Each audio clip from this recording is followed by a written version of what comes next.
Bueno, buenas tardes a todos y a todas y bienvenidos aquí a la Fundación Ortega Marañón. Como habrán podido ver, quedó maravillosa después de la renovación.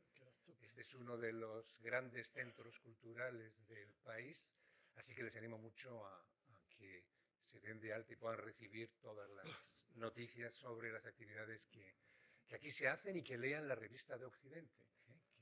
Que lean la revista de Occidente no por nada, sino porque desde enero soy yo su director, pero estamos sacando cosas estupendas y ahí fuera tienen el último número, que es un monográfico sobre Kafka, que supongo que interesará a muchos de ustedes. Bueno, vamos a comenzar la presentación del libro de Cándido Pazares. Cándido Pazares apenas necesita presentación, como tampoco la otra persona que también se va a encargar de aportar su voz esta tarde, Pedro Cruz Villalón, muy conocido de todos, fue presidente del Tribunal Constitucional y abogado general ante la Unión Europea, entre otras cosas, como catedrático de Derecho Constitucional y, bueno, pues ambos son dos de las grandes cabezas en nuestro panorama jurídico, y yo estoy aquí un poco de telonero, o sea, tengo una doble misión, quizá dar una perspectiva más política al debate, pero sobre todo de lo que se trata mi presencia aquí es de fomentar que estas dos personas puedan entrar en una presentación más profunda. Yo soy politólogo, es decir, no soy jurista a palo seco y me temo que se notará en algunas de las cosas que voy a decir. Antes de empezar, me gustaría hablar del autor, de mi amigo Cándido Pazares, y también muy brevemente de la gestación de este libro. Si lo leen, que espero que lo lean, verán que al principio me atribuye una ligera, tenue, diría John Rawls, thin responsibility, ¿no? por haberlo escrito. Yo lo único que hice fue sugerirle, una vez hablando sobre la amnistía, que escribiera un artículo de periódico para entrar en ese debate, al ver que él tenía una serie de ideas que me parecieron bastante seductoras. Bueno, se conocen a Cándido, ya saben que una vez que se pone en marcha, o sea, yo hice como esos viejos motores de explosión que había antes, una manivela que era ¡pum! Y entonces automáticamente una vez que se puso en marcha ya empezó a correr y luego después a volar. Yo le pedí, yo le sugerí que hiciera un artículo. Y poco a poco fue mandando versiones diferentes de ese artículo, es decir, ya se activó el motor y entonces una vez que lo hubo publicado ya empezó el Big Bang, ¿no? Es decir, ya no pudo parar hasta acabar diciéndolo todo, bueno, por ahora, ¿no? sobre la amnistía. O sea que yo creo que realmente es un libro muy completo, es un libro que yo creo que no deja fuera prácticamente ninguna de las perspectivas que entran en la discusión que estamos teniendo en nuestro espacio público sobre eso.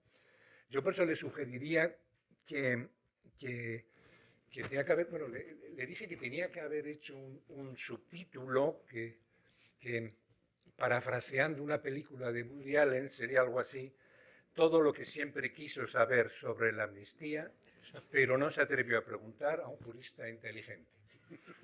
Yo creo que eso es lo que refleja realmente el libro, es decir, tiene alguna duda sobre la amnistía, es constitucional o no es constitucional, si es constitucional, bajo qué condiciones, ¿no? Esas serían lo que un poco cursi los académicos llamamos la pregunta de investigación, ¿no? La pregunta de investigación de este libro, y la respuesta de nuestro compañero y amigo Cándido es verdaderamente apabullante.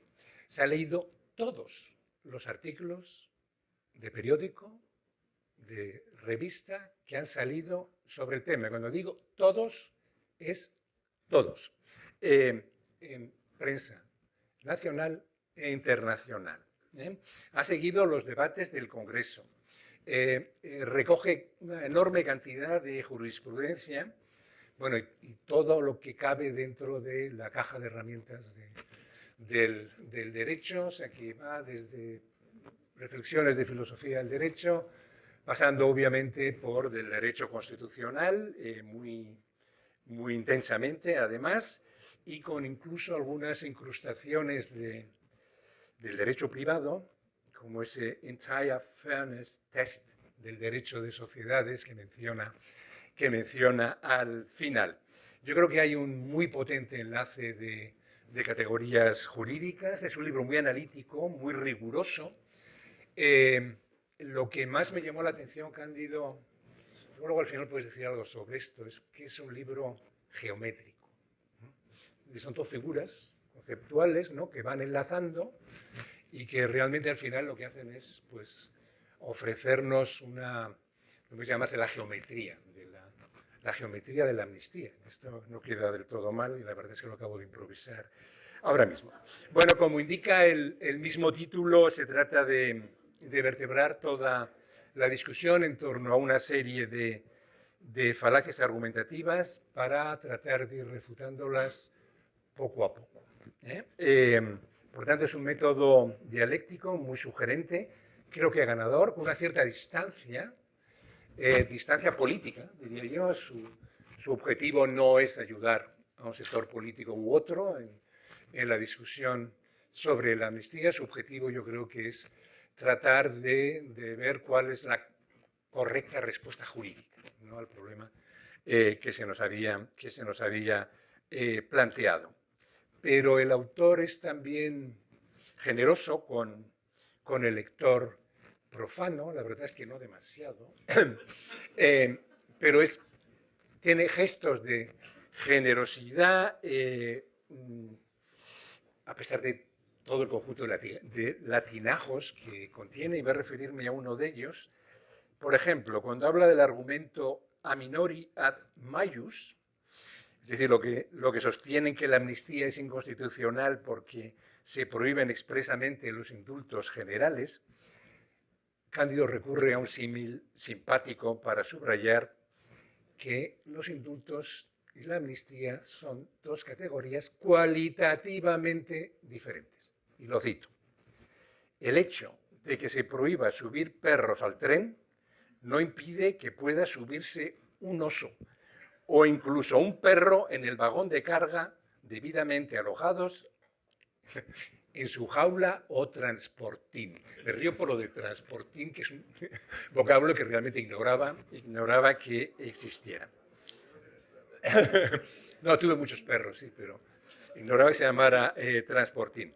Bueno, en todo caso, yo creo que mi tarea aquí no es desmenuzar todas las categorías jurídicas, sino tratar de enmarcar los problemas generales dentro de una dimensión más politológica, y por tanto yo quiero partir de las siguientes consideraciones generales. La primera, yo creo que tiene mucho que ver con el propio fenómeno de la amnistía como uno de los factores que más han contribuido realmente a la división política nacional en los últimos lustros. Es el que más ha distanciado también a los dos grandes partidos entre sí, que ha generado incluso una cierta perplejidad en algunos ciudadanos españoles que no acababan de entender, ¿no?, el hecho de que un partido antes de las elecciones afirmara que la amnistía era inconstitucional para después de las elecciones sostener exactamente lo contrario. Es decir, se han mezclado muchas consideraciones donde lo jurídico se mezclaba con lo político, o el fenómeno extraño de que quienes iban a verse beneficiados de la amnistía, la parte interesada, fuera una parte imprescindible también para su aprobación, ¿no? También, bueno, el por qué la amnistía y por qué no recurrir a otras medidas de gracia, esa especie de disyuntiva de que o amnistía o no hay investidura, ¿no?, y lo que eso significa, que es un tema que se trata en el libro y al que recurriré luego después también. El hecho es que a partir del momento en que surgió la noticia de que se había tomado la decisión de aprobar la amnistía, comenzó lo que podríamos llamar, lo que un alemán llamaría el Amnistiestreit, que es la querella o la disputa. Sí, mejor me lo pongo aquí.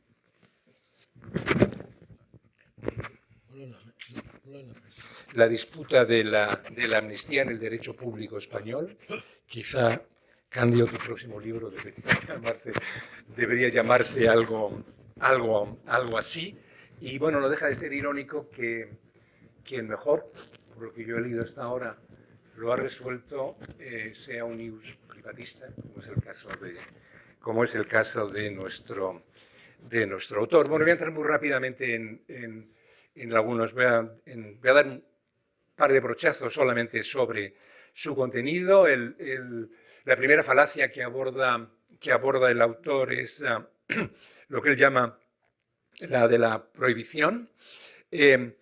Lo más interesante del libro, y a mí lo que más me sorprendió cuando leía el primer borrador de su artículo, ya dije que leí como 6 o 7, aquí hay alguno más que también tuvo acceso, no sé si eran, no, Fernando, 6 o 7 fácil o más. Lo que más me sorprendió fue precisamente eso, es decir, que comienza afirmando muy categóricamente, y yo creo que lo demuestra, que la amnistía no es anticonstitucional. Es decir, estaba diciendo exactamente lo contrario de lo que la inmensa mayoría de los juristas comenzaron a difundir, pero que el propio Partido Socialista había dicho con anterioridad a las elecciones, ¿no? Bueno, no me habla usted de la amnistía es anticonstitucional. Aquí el autor lo que nos viene a decir es que la amnistía es perfectamente constitucional. Por supuesto que cabe, nos dice el ilustre mercantilista,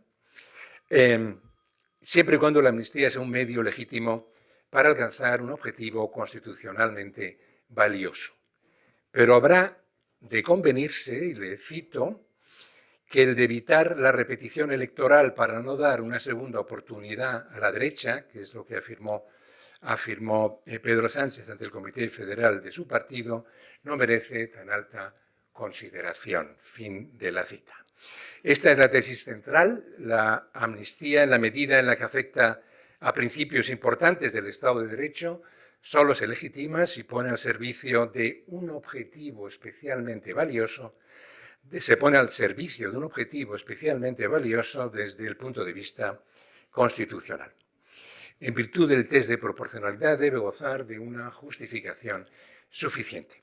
A esto lo llama la falacia de la justificación, porque entraña una afectación directa a derechos y principios constitucionalmente reconocidos, como el de igualdad, tutela judicial efectiva y separación de poderes.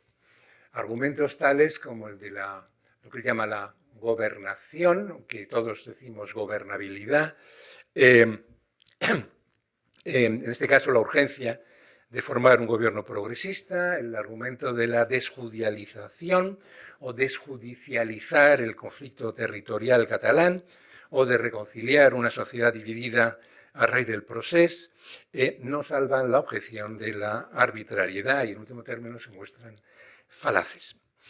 Además, como se vio en el propio resultado electoral del 23J, Cataluña no estaba realmente en llamas, aunque hay un sector, esto no se puede tampoco ignorar, un sector mayoritario en esta comunidad autónoma que la siguió y la sigue viendo como algo imprescindible.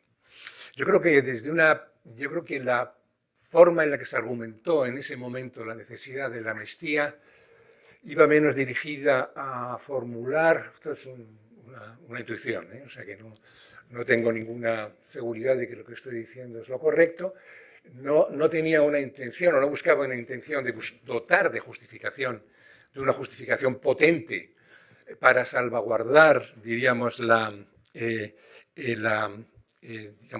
justificación misma, sino que lo que se buscaba era satisfacer una necesidad de de congruencia política o dotar de congruencia política y, por tanto, tratar de convencer a su propio bloque. Es decir, que son argumentos que eran fáciles de comprar por parte de un sector político que, en cierto modo, mostró una cierta perplejidad al comienzo, precisamente porque se había prohibido que no se iba, perdón, se había declarado que no se iba a hacer, pero que luego al final, en cambio, pues cambiaron de opinión. La otra falacia es la de la representación. No voy a entrar mucho en esto porque Pedro Cruz además lo ha analizado en un artículo excelente. Entonces, no se trata solo de que no cuente con un apoyo claramente mayoritario en las cámaras, y este es un punto sobre el que el autor no se detiene en exceso cuando realmente podría hacerlo, porque él mismo menciona que la autorización de la amnistía en la Constitución italiana obedece fundamentalmente a la necesidad de dotar de una posibilidad política a una mayoría clara, a 2/3, ¿no?, de ambas cámaras del Parlamento italiano, ¿no? El problema, dice el autor, se carece de autenticidad.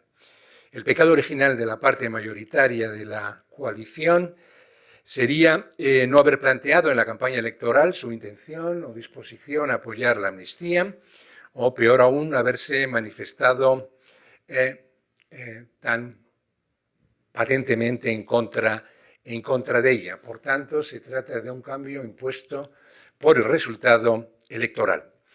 El acuerdo consiste además en que el ámbito o la escala de la amnistía puede estirarse todo lo necesario para acabar de dotar de inmunidad o impunidad a todas las personas involucradas o que tuvieran algún tipo de conexión con el procés, es decir, buscar blindar realmente a todos los implicados, con independencia de que hubiera otro tipo de delitos, como puede ser blanqueo de capitales, corrupción, etc. Aquí es donde se encontraría esto que hemos visto antes de esa dimensión de una amnistía dibujada para su propio beneficio. La amnistía aparece como necesidad, por tanto, en el contexto de las negociaciones para formar gobierno, es decir, como condición de posibilidad de la investidura. Y cita aquí a O'Donnell Orza cuando dijo eso de esta no es una amnistía para la convivencia, es una amnistía para la investidura. La causa verdadera no sería la convivencia, sería la conservación del poder. A fortiori, fuera de garantizar su investidura y de apoyar al gobierno, no existe tampoco contraprestación alguna por parte de los beneficiarios. Por eso, en la parte final, cuando desarrolla yo creo que es una de las partes más interesantes del libro, que tiene un título además muy sugerente, el de ¿tiene arreglo la amnistía?, lo que él llama la pars construens, la parte más constructiva. Aquí dice el autor que podrían paliarse los defectos de justificación si existiera una sincera y verdadera renuncia a la unilateralidad. Es necesario subsanar también los defectos de representación, asegurando que la conexión con la soberanía popular queda finalmente restablecida. Y aquí nos dice, solo caben dos opciones: o bien recurrimos a una consulta popular, es decir, recurrimos al pueblo soberano, como hizo, por ejemplo, Felipe González cuando cambió de opinión respecto de la cuestión de la OTAN, o bien, y esto me parece muy interesante, a través de un pacto de lealtad constitucional, ¿no?, que es una figura muy germánica, no la Verfassungstreue, y aunque sería tremendamente difícil de conseguir. Solo así, nos dice, puede asegurarse que prevalezca el interés público y que se trate de una decisión por encima de cualquier interés partidista. Voy acabando.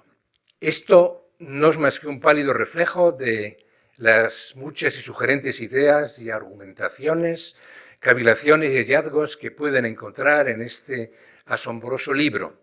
Les aconsejo que lo lean, desde luego, pero háganlo con humildad. No teman tener que volver a releer algunas páginas si se tropiezan en algún silogismo jurídico. Como toda obra de orfebrería, exige un inmenso cuidado y esfuerzo en hacer que encajen todas las piezas.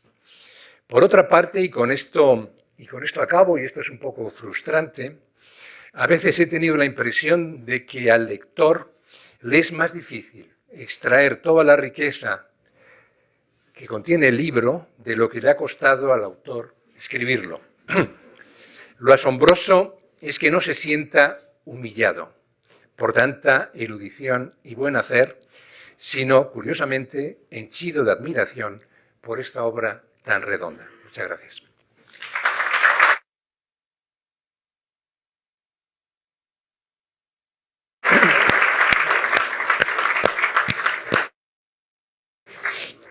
Y ahora damos paso a los argumentos jurídicos. Pedro. Bueno, pues gracias, Fernando.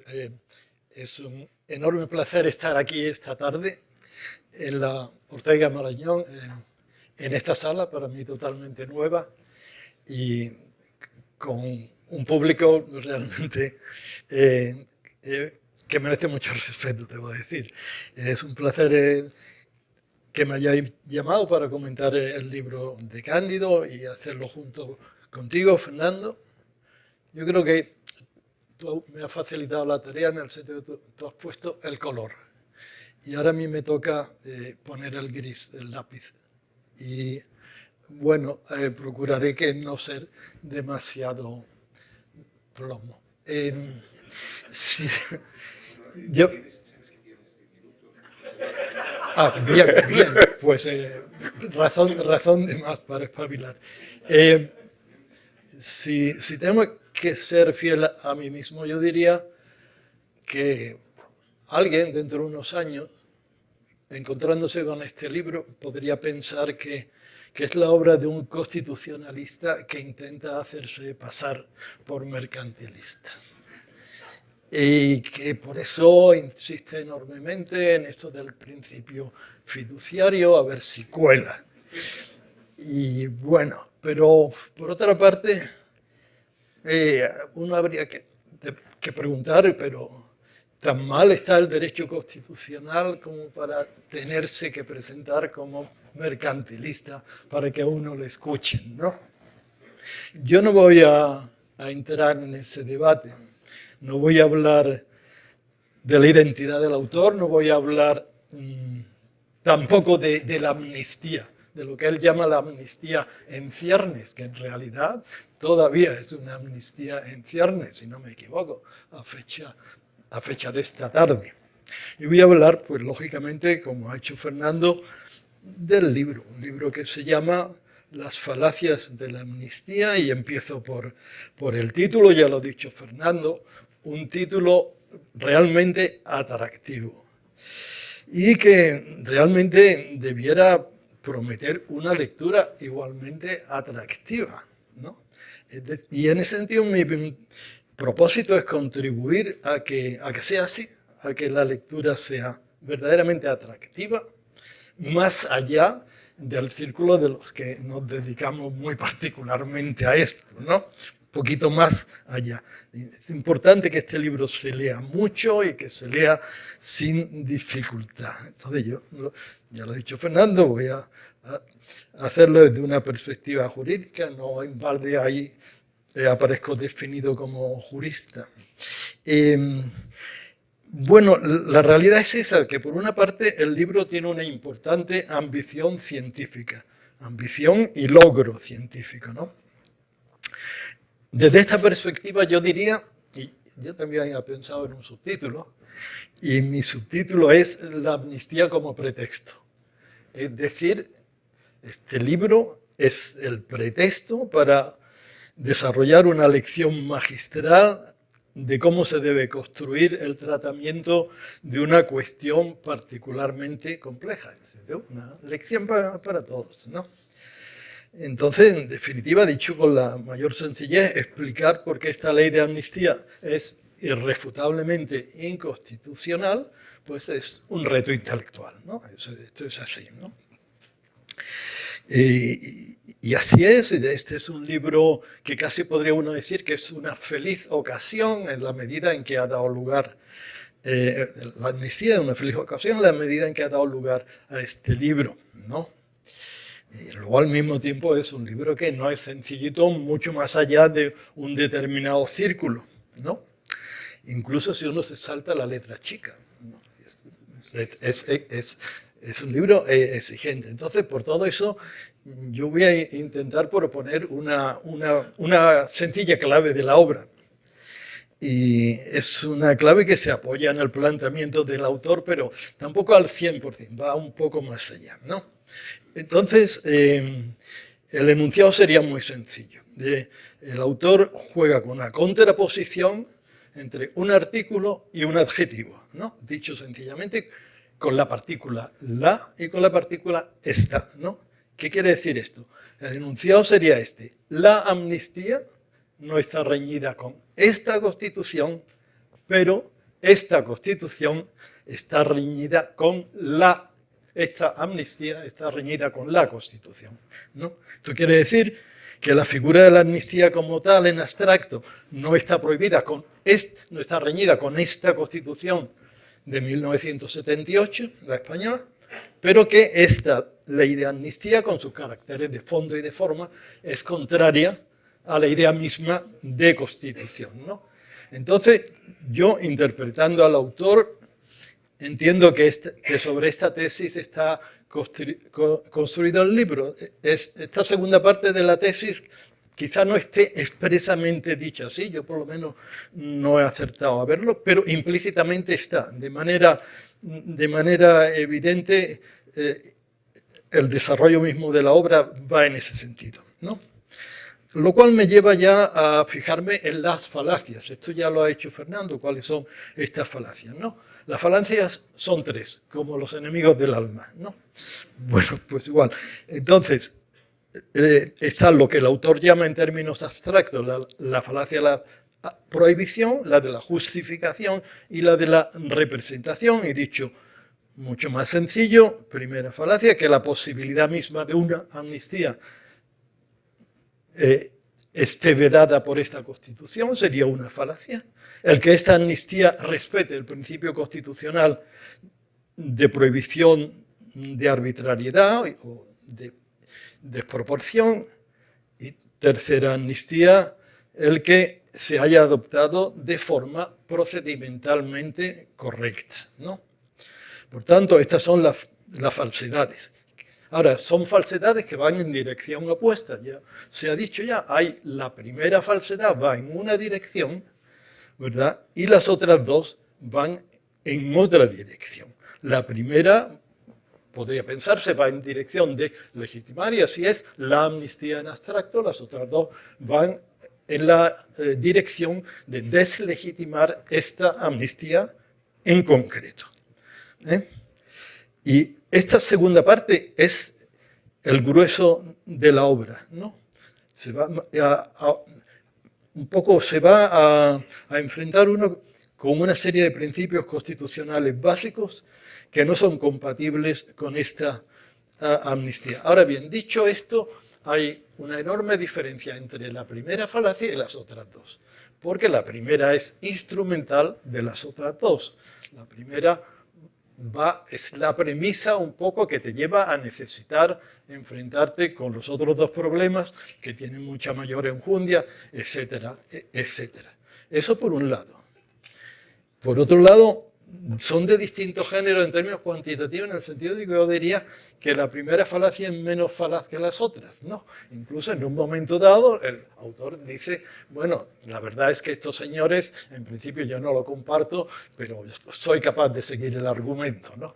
Mientras que en las otras dos, pues el enfrentamiento dialéctico es mucho mayor.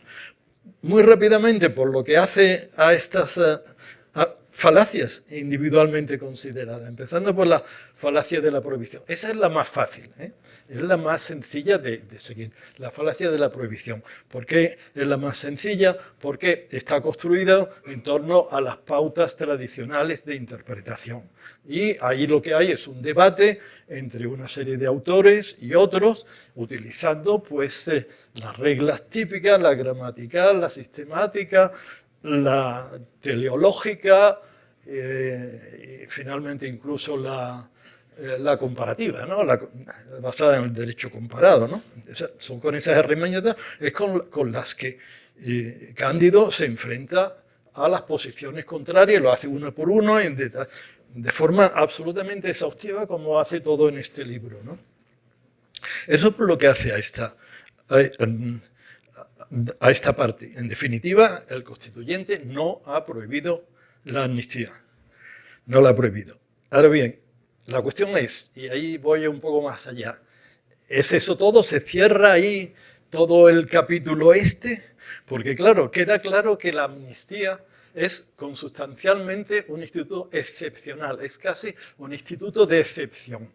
Y en la medida en que es un instituto de excepción, para mí no es exactamente igual el que la Constitución diga algo que el que no diga nada.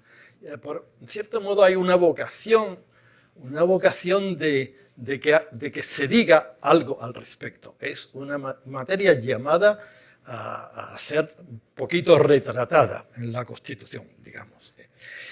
Lo cual me conduce a sostener que la amnistía por sí misma es una categoría suspecta, ¿no? Esto es un adjetivo que utiliza Cándido, es decir, que es sospechosa de entrada. Y por tanto tiene una serie de tareas detrás pendientes, ¿no?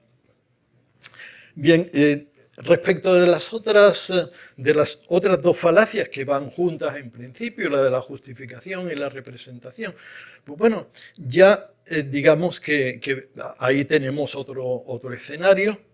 Es un escenario ya más complicado, las dificultades van en aumento.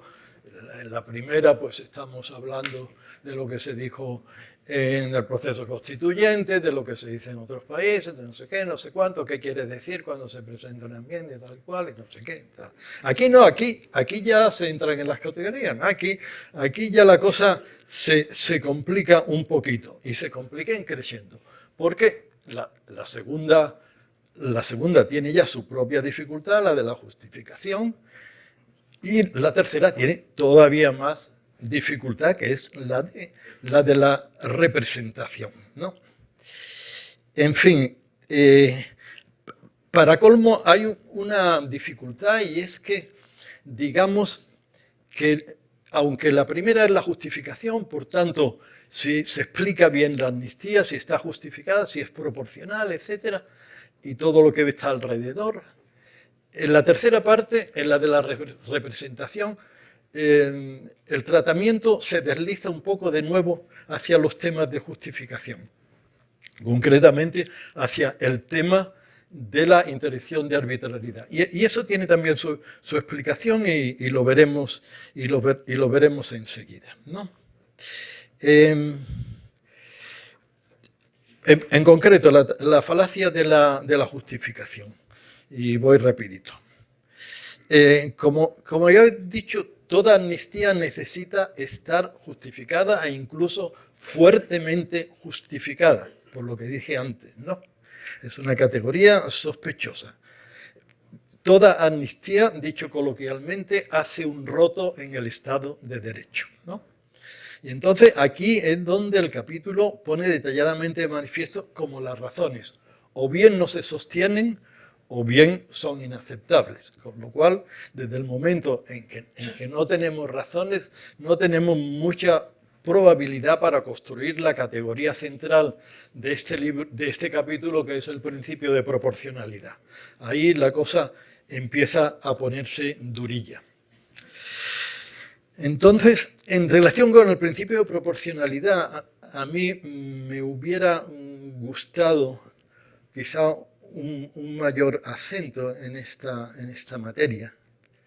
Y yo quisiera señalar una cosa. El principio de proporcionalidad no está en la Constitución. Es una construcción que hace el Tribunal Constitucional hacia el año 96, a partir de un caldo de cultivo en el derecho comparado, donde el principio de proporcionalidad es una categoría de manejo constante en la jurisprudencia constitucional. Y lo hace así. Y eso pone de manifiesto una cosa, y es que estamos en un campo, el campo este de estas dos falacias, en las que casi no es necesario que la Constitución no diga nada. Es decir, el principio de proporcionalidad, la Constitución lo silencia, pero está aquí firme. ¿Qué es lo que tiene la Constitución? Tiene un principio de interdicción de la arbitrariedad, pero casi me atrevería a decir que si no estuviera el principio de interdicción de arbitrariedad, las cosas no serían muy distintas. Ahí estarían, ahí seguirían, ¿no? Con todo lo que eso supone. Y es por ahí por donde yo iba hacia la idea de que toda esta parte va en la dirección de que esta amnistía es contraria a la Constitución como categoría, ¿no? Bueno, en esto quería decir otra cosa con respecto de la interdicción de arbitrariedad que está ahí. Estamos un poco acostumbrados como a ver como si la desproporción fuera el pecado venial y la arbitrariedad fuera el pecado mortal, ¿no? Entonces, esto yo creo que está muy interiorizado y a mí me parece que hay que revisarlo. Yo creo que en el fondo conviene refundirlos. En definitiva, es que parece interdicción de la arbitrariedad, parece que alguien se ha vuelto loco. No tiene por qué, ¿no? Es decir, yo creo que las dos categorías hay que juntarlas. Y hay una razón de fondo, y es que, tal como yo lo veo, el principio de proporcionalidad lo que hace es disciplinar o encuadrar el razonamiento que conduce a una declaración de arbitrariedad. Eso es lo que hace, y es lo mejor que tenemos ahora, el principio de proporcionalidad. Por tanto, disciplinar el razonamiento, que no parezca un puro arbitrio, el arbitrio sobre el arbitrio, por así decir, ¿no? Y yo lo veo preferible al criterio de la razonabilidad, que francamente a mí no me entusiasma, porque en definitiva parece que lleva a preguntarse quién tiene el monopolio de lo razonable, lo cual es indiscutible, ¿no? En definitiva, no hay modo de construir la proporción. Voy por fin a la falacia de la representación, la tercera, la más complicada, la que es difícil de montar y en la que yo creo que Cándido se toma el mayor esfuerzo teórico, el mayor esfuerzo intelectual de categorías, etcétera, etcétera. ¿No? Pues claro, si de representación hablamos, bueno, decimos, bueno, ha sacado los votos, pues ya está. Entonces, ese es un argumento que tiene su propia fuerza. Y sin embargo, hay que desmontarlo. Y eso es lo difícil, ¿no? Entonces, Cándido lo hace de manera muy interesante, muy inteligente, como todo lo que hace, y empieza diciendo que la representación política es auténtica representación. Auténtica representación, y aquí empieza a querer presentarse como jus privatista, pero sabemos que no lo es. Entonces, bueno, pues claro, la representación, si es auténtica, tiene que tener sus reglas y tiene que ser sus límites. Entonces yo aquí tengo un poco de dificultad, porque claro, a ver cómo critico yo cualquier planteamiento en esta línea después de haber dicho relativamente pronto, a la altura de septiembre, que una decisión de este tipo se adoptaría de espaldas al pueblo. Por tanto, dejemos un poco. Ahora, en las categorías conceptuales del sistema representativo, el mandato representativo en el fondo ni es mandato ni es representativo. Y entonces ahí comienzan bastante las dificultades, ¿no? Entonces, aquí es donde Cándido realmente entra en una línea teórica importante, que debe ser de las partes, ¿verdad?, que todos más o menos tenemos pendiente de una segunda lectura, y es la teoría fiduciaria de la representación. Esto requeriría un seminario, varios seminarios, yo no voy a meter en esto, y aquí es donde él introduce una concepción del Estado de Derecho en el que el elemento de lealtad es fundamental, asume una posición hegemónica, y ahí yo de nuevo tengo un poquito de reserva, porque realmente hay lealtades que matan, diría yo. Entonces, vale, puede que se sea absolutamente leal al mandato recibido y que no hay que excluirlo, el resultado sea una barbaridad. Eso puede pasar. Pero ya digo que sobre esto podemos discutir muchísimo. Entonces la pregunta retórica sería, entonces, ¿cómo justifico yo personalmente, la tesis de que esta decisión sea adoptada de espaldas al pueblo? ¿No? Pues yo lo digo muy sencillamente. Aquí me han pillado. Es decir, tengo que pensarlo. Tengo una serie de ideas, pero no viene al caso, no viene a cuento, no es de hoy, ¿no? Así es que, en definitiva, yo vengo a concluir que efectivamente se podría decir, digo en abstracto, pues yo no quiero hablar de la amnistía hoy, en abstracto, que una amnistía de este tipo sería arbitraria tanto por su contenido como por el procedimiento seguido. Y ahí es donde concluyen, yo creo, la segunda parte y la tercera. Entonces, aquí, y de verdad que estoy terminando ya, es donde viene una parte muy interesante del libro, y es cuando el autor dice que los dos argumentos de los capítulos últimos se necesitan mutuamente, están entramados, que uno tiene que apoyarse en el otro en el uno, tienen que ir juntos, que no funcionan completamente bien por separado. Esto también daría mucho que hablar, pero en el fondo vuelvo a lo mismo, la razón yo creo que es clara. Se complementa la arbitrariedad de fondo como la arbitrariedad de procedimiento, y eso es lo que hace que esta ley, y lo digo en términos puramente teóricos, lo tenga difícil. El libro, como ha señalado Fernando, termina con una parte propositiva o constructiva. ¿Qué se podría hacer para que la ley, todavía en ciernes, fuera constitucional?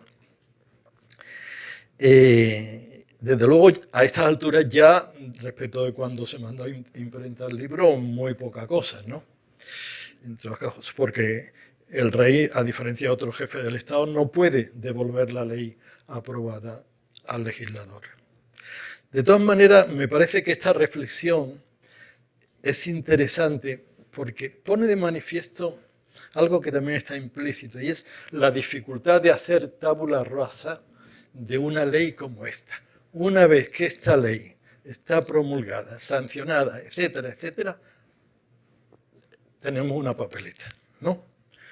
Ahí hay algo que esto no es como cuando Fernando VII vuelve en el año 14 y dice los mal llamados años. No, las cosas dejan su huella, dejan su rastro, dejan sus heridas. Y esto tiene sus problemas, es una dificultad. Y yo termino ya con una especie de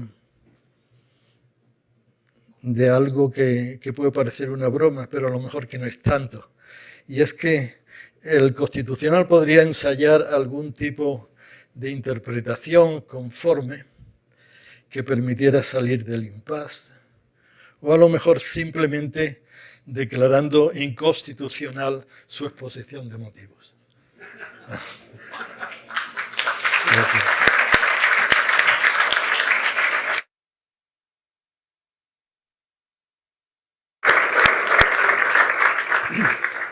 Bueno, damos la palabra al protagonista de la tarde.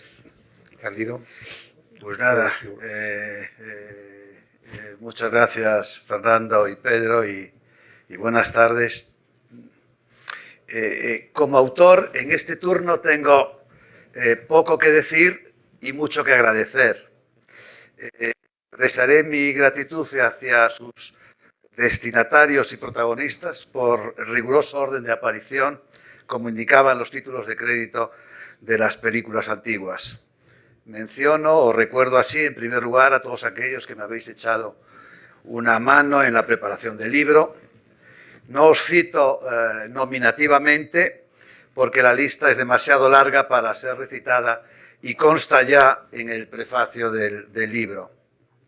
Luego, en segundo lugar, doy las gracias a la editorial Comares y a la colección Los Libros del Almacén y a quienes tan eficazmente representan a una y otra, Ana del Arco y Jesús Alfaro, por haber querido incluir una obra mía en sus catálogos y haberlo hecho con tanto afecto y esmero.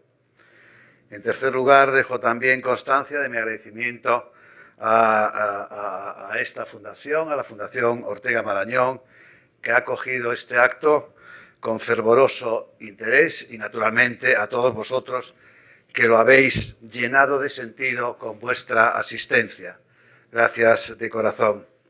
Y por último, aunque no en último lugar, tengo que reiterar y renovar mi agradecimiento a Pedro Cruz y a Fernando Vallespín, amigos queridos y colegas distinguidos, cuyos juicios sobre mi libro calificaría de doctos o sabios y brillantes, si no fuera porque son excesivamente benevolentes. Desde luego ni el libro ni el autor los merecen, pero a pesar de ello, o precisamente a causa de ello, por no ser un acto debido de justicia, sino un acto gratuito de liberalidad, reclaman una gratitud muy especial. No solo por vuestra cariñosa intervención de esta tarde, sino también porque, retrotrayéndome en el tiempo, no olvido que en su momento fuisteis inductores de la obra y dedicasteis un tiempo precioso a revisar sus primeros borradores Aunque va de suyo, preciso en vuestro descargo que los errores y juicios aventurados que puedan subsistir son de la exclusiva cosecha de uno. La responsabilidad es, pues, solo mía. Decía antes que tenía mucho que agradecer y poco que decir, más allá de lo que, para bien o para mal, está ya dicho en el texto publicado. Por ello, como no quiero ni se trata de destripar el argumento, es mejor que me calle. No vaya a ser que desanime a los desaprensivos que tengan el propósito de comprar el libro. Permitidme, sin embargo, una confidencia personal, solo una, sobre el papel de aguijón cívico que ha jugado la amnistía en mi caso. Un aguijón que no solo me ha espoleado a escribir un libro tan improbable antes de escribirlo. En mi vida he escrito algo que de antemano fuera para mí tan imprevisible, que iba a acabar siendo un libro, sino también porque me ha hecho caer en la cuenta de mi propensión a no arreglar las cosas que funcionan razonablemente, aunque no sea óptimamente. Una propensión que inevitablemente hoy tengo que calificar de conservadora. Pensando sobre la amnistía y sobre todo lo que ha representado y representa aún en la compleja gestión de este país, he cobrado conciencia de que quizás sea, contra los que siempre yo he creído que era, un verdadero conservador, eso sí, liberal y algo escéptico. No me interesa la inteligibilidad de esa propensión o inclinación en general, en cualquier conjunto de circunstancias, sino solo en estas concretas circunstancias y en este preciso momento en que vivimos. Esta inclinación no se relaciona con ninguna creencia particular acerca del universo, acerca del mundo o de la conducta humana en general, sino con ciertas ideas que he acabado formándome sobre la actividad de gobernar y los instrumentos de gobierno. Porque creo que gobernar, como ha escrito el conservador más lúcido del siglo XX, Michael Oakeshott, gobernar, cito textualmente, es proporcionar un vinculum juris, así está en el original, un vínculo jurídico para aquellas formas de conducta que en tales circunstancias tendrán menos probabilidades de terminar en un choque de intereses frustrante, proveer reparación o medios de compensación para aquellos que sufren el comportamiento problemático de otros, castigar a quienes persiguen sus propios intereses al margen de las normas y, por supuesto, suministrar la fuerza suficiente para mantener la autoridad de quien está llamado a ser árbitro de la contienda. Esto significa, continúa el viejo profesor de Cambridge, que un gobierno que no tenga la lealtad de los ciudadanos carece de utilidad.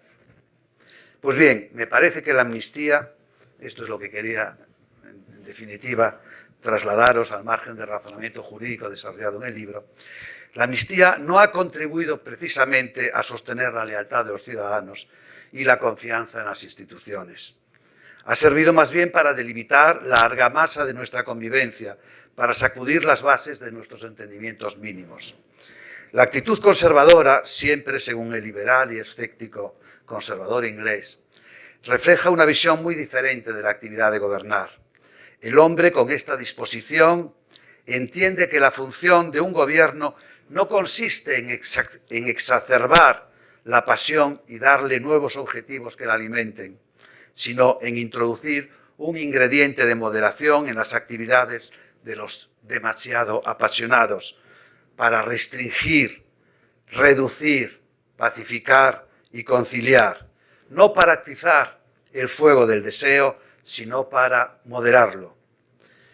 Y no porque la pasión sea un vicio y la moderación una virtud, sino porque la moderación es indispensable para que los hombres apasionados no caigan en la trampa de enfrentamientos que solo conducen, en el mejor de los casos, a la frustración. La sociedad que tenemos es la suma de equilibrios efímeros y frágiles que han ido cristalizando a lo largo de los mejores 40 o 50 años de nuestra historia. Esta trama de equilibrios es la arquitectura o constitución que tenemos que preservar. Disculpad este desahogo personal. Tal vez sirva para entender mejor el estado de ánimo con el que fue escrito este libro que hoy presentamos, para iluminar eso que los sociólogos de la ciencia llaman el contexto de descubrimiento, por oposición al contexto de justificación. Muchas gracias por vuestra atención.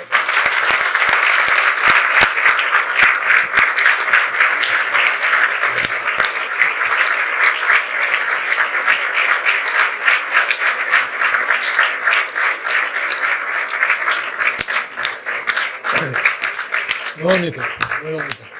No solo muy bonito, sino además es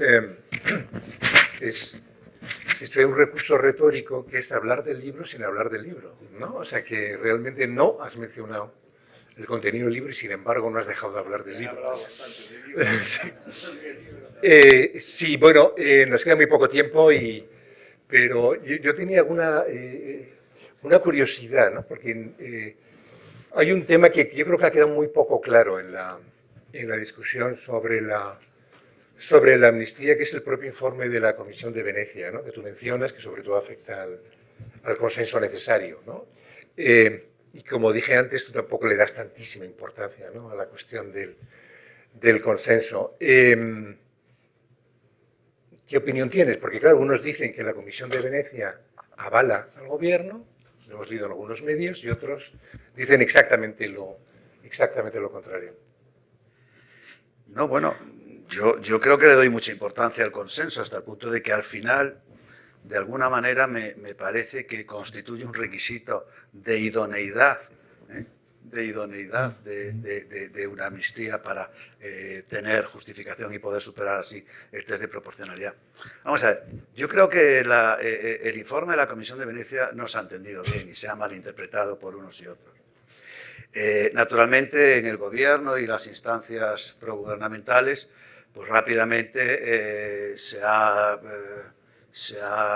entendido como un espaldarazo a sus tesis, porque como allí se reconoce, se dice que efectivamente la reconciliación puede ser un objetivo legítimo para aprobar o adoptar una amnistía desde el punto de vista del Estado de Derecho, pues el gobierno ha dicho, pues justamente esto es lo que estamos diciendo nosotros, que la reconciliación es el objetivo buscado y que por consiguiente está fuera de todas dudas. Pero la Comisión de Venecia dice eso. Claro, la Comisión de Venecia escribe pues, con sobriedad, con mesura y con brevedad, y por lo tanto pues hay que interpretar lo que dice la Comisión de Venecia.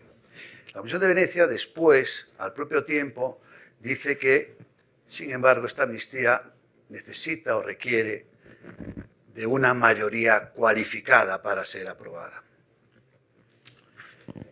Claro, una mayoría cualificada, dicen, sobre este extremo, pues la verdad es que apenas ha habido debate constitucional y, digamos, desde instancias gubernamentales se ha dicho, bueno, eso está muy bien, claro que estaría muy bien que hubiese un consenso más amplio para aprobar esta ley, cualquier otra, cuanto mayor sea el consenso, pues mejor, pero desde luego eso no es más que un desideratum, porque en nuestro ordenamiento constitucional las leyes se aprueban por mayoría simple. Entonces, claro, y esta es la interpretación que ha hecho, desde luego, las instancias gubernamentales y que, desde luego, no han puesto en entredicho desde la oposición, para entenderlo, ni desde luego es un tema sobre el que se haya detenido a pensar mínimamente ninguno de los comentaristas que han intervenido en la discusión pública sobre esta cuestión. Y esta interpretación del mensaje veneciano, pues a mí, pues nunca acabó de convencerme. Y la verdad es que me parecía y me parece un poco raro que la exigencia de una amplia mayoría se relegase a la mera y poco jurídica condición de desideratum, teniendo en cuenta pues algunas circunstancias. Teniendo en cuenta, en primer lugar, que se inserta esta exigencia en un informe sobre la viabilidad jurídica de la amnistía, no sobre su conveniencia política. En segundo lugar, teniendo en cuenta que los autores del informe son juristas de elevada cualificación, que no dan puntada sin hilo. Y sobre todo, en tercer lugar, que en el informe la referencia a la mayoría holgada o cualificada tiene, por así decirlo, fuerza vertebradora. No se trata de una simple alusión marginal o de un comentario hecho de soslayo. La pretensión de que la ley sea aprobada por una mayoría cualificada apropiada es insistente y recurrente. En un texto relativamente breve, son apenas 26 páginas este informe, en un texto relativamente breve y, como decía antes, sobrio y medido, se repite esta exigencia hasta en 6 ocasiones. Hasta en 6 ocasiones. ¿A qué se debe esa insistencia?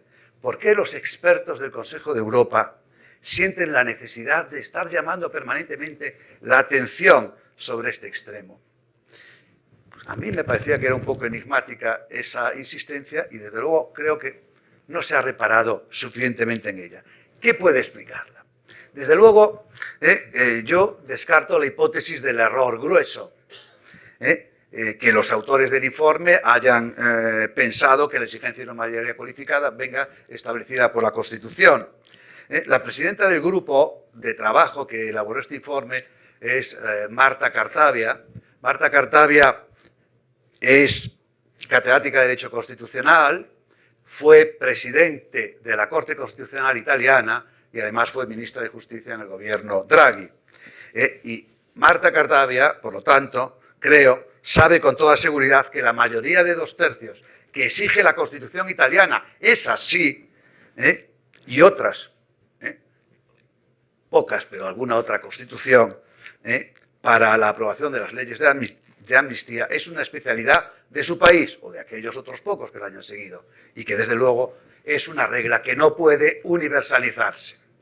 Por lo tanto, descartada esta hipótesis, ¿qué otras razones pueden haber llevado a la Comisión de Venecia a esta insistencia sistemática? Se me ocurren 3, que exploro en el libro, en distintos momentos del libro. Una es que se haya visto en la amnistía una suerte de reforma constitucional encubierta, como han sugerido algunos juristas domésticos, y siendo así, pues que haya considerado necesario que la ley se apruebe por una mayoría equivalente a la prevista para la reforma constitucional.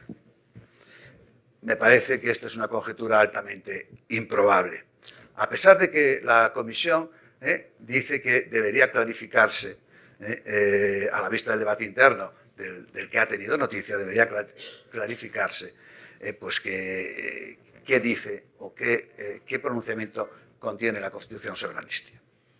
Otra posibilidad es que se haya considerado que la exigencia de una mayoría amplia era necesaria para asegurar la efectividad de la mayoría simple, en un contexto en que los votos de los máximos beneficiarios de la amnistía, de Junts y RC, son decisivos para la aprobación de la medida. Téngase en cuenta que la Comisión, al principio de su informe, parte de la premisa de que las autoamnistías son incompatibles con el Estado de Derecho. Pudiera ser por ello que, aun advirtiendo el problema, hayan preferido no abordarlo directamente, sino indirectamente o de soslayo, y exigir la mayoría cualificada, pues para neutralizar el conflicto de interés de los diputados de ambas formaciones independentistas. Pues naturalmente una mayoría cualificada permitiría superar lo que suele llamarse la prueba de resistencia. Esta conjetura quizá tenga un poquito más de hechura, pero con todo sigo considerándolo improbable. La tercera probabilidad, y con esto ya finalmente respondo a la pregunta, y yo creo que ya les dejo enseguida en paz. La tercera posibilidad es que la razón de ser de esta exigencia sea una exigencia estructural de cualquier amnistía política. Un precipitado necesario, o mejor, una precondición necesaria de la reconciliación como objetivo que justifica la amnistía política. La reconciliación carece de credibilidad sin una mayoría holgada. De esta forma, los dos mensajes principales de la Comisión, repito, que la reconciliación es un objetivo legítimo de la amnistía, pero que la amnistía debe aprobarse, quedan enlazados, quedan trenzados. Y esta es, a mi juicio, la hipótesis más consistente y la que yo trato un poco de desarrollar sobre la base de que, llegando a decir, un poco emulando a Pío Baroja cuando hablaba del pensamiento navarro, pero en fin, para que no se sientan mal los navarros, esta tarde Fernando me decía que lo mismo podríamos decir de la verdad de Murcia o incluso del ideal gallego. Son todas contradicciones adjetivas, son una contradicción in adjecto, porque mayoría estrecha y reconciliación son exactamente lo mismo, una contradicción in adjecto, hasta el punto de que podríamos formularlo casi como ley, en el sentido de que la estrechez de la mayoría es inversamente proporcional a la credibilidad de la reconciliación. Y con esto, Fernando, pues ya... Muchísimas gracias. Candio, creo que ha sido un magnífico final, que ha servido de broche estupendo para cerrar este diálogo, y de nuevo desearía agradecerles mucho su presencia, y como no queremos perderles tan pronto, pues pueden pasar a tomar un vino.